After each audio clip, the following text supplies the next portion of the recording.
Shalom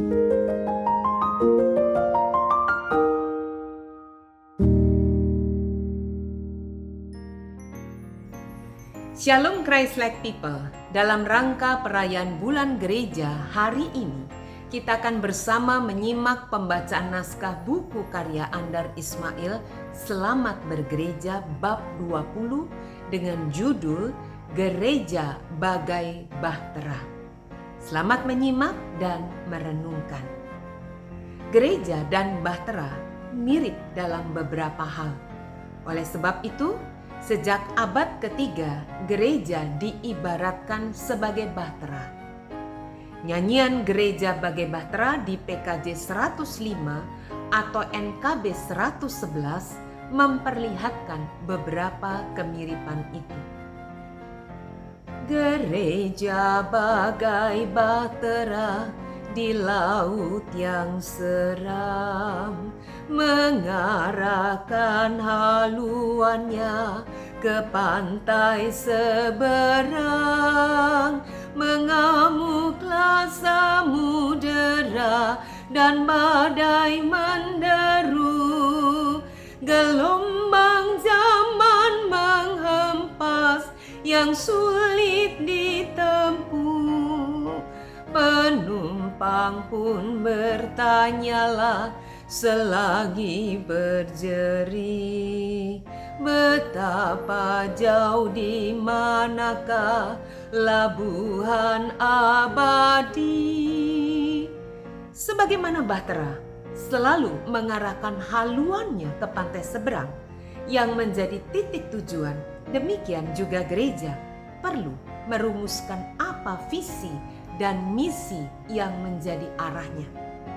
Bait pertama nyanyian ini pun langsung memperlihatkan risiko yang perlu diperhitungkan, yaitu badai, laut yang menyeramkan, samudra yang mengamuk, dan gelombang yang menghempas sehingga tujuan terasa jauh.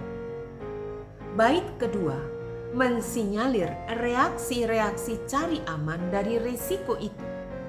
Yang paling aman adalah jika bahtera itu tetap tinggal di pelabuhan. Gereja juga cenderung cari aman dan tetap tinggal di dunia rohani. Akibatnya, gereja tidak mau tahu soal ilmu pengetahuan teknologi atau iptek, ekologi, keadilan atau hak asasi manusia. Gereja hanya memikirkan urusan rohani saja. Menurut bait kedua, gereja pun suka berhenti, tak menempuh samudra, tak ingin berjerih, tak ingat akan dunia yang hampir tenggelam, tak bertekun di dalam tugasnya. Bait ketiga memperlihatkan organisasi yang merupakan prasyarat kinerja bahtera, yaitu diatur awaknya, setiap orang bekerja menurut tugasnya, semua satu padu. Bait tersebut menggambarkan idealisme, sedangkan bait keempat memperlihatkan realisme. Perhatikan sarkasme, yaitu suka mengeluh, hanya ikut maunya, mengkritik dan sok tahu dalam bait ini. Gereja bagai bahtera, muatannya penuh, beraneka manusia yang suka mengeluh, yang hanya ikut maunya, mengkritik dan sok tahu, sehingga bandar tujuan menjadi makin jauh.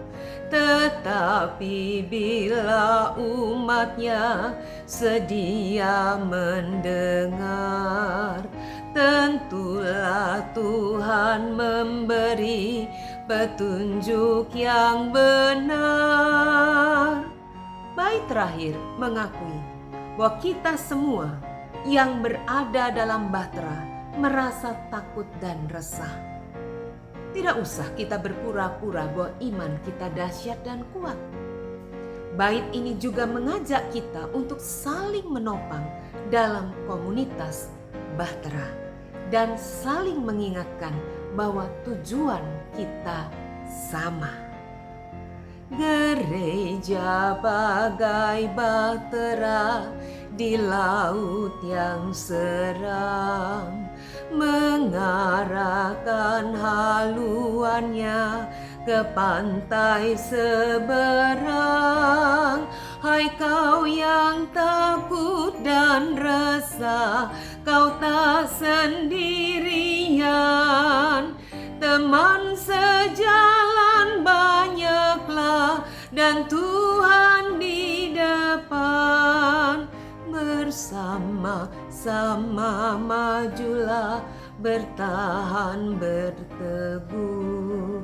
Tujuan akhir adalah labuhan Tuhanmu. Refren nyanyian ini pun indah, baik lagu maupun syairnya. Tuhan tolonglah, Tuhan tolonglah, tanpa Dikau semua binasa kelak.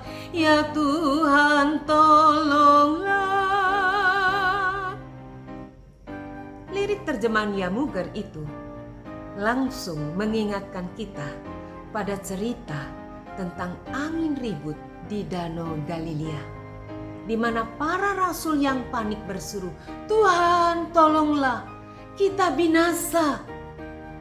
Matius 8 ayat 25. Tetapi teks asli nyanyian ini yang dikarang untuk Dewan Gereja-Gereja Sedunia oleh Martin Schneider menekankan permohonan agar Tuhan tinggal dan berada bersama-sama kita. Bunyinya, Blijf ons er, blijf ons er. Den Zoon zien weer alleen, auf der Vader das Meer o. Blijf ons er. Arti harafiahnya adalah tinggallah bersama kami Tuhan. Tinggallah bersama kami Tuhan, agar kami tak sendirian dalam pelayaran melalui laut ini. Ya Tuhan, tinggallah. Kiasan gereja sebagai bahtera pertama kali dicetuskan oleh Tertullianus yang lahir pada tahun 160 hingga 220 ia wafat. Teolog di Aljazair yang banyak menulis buku tafsiran.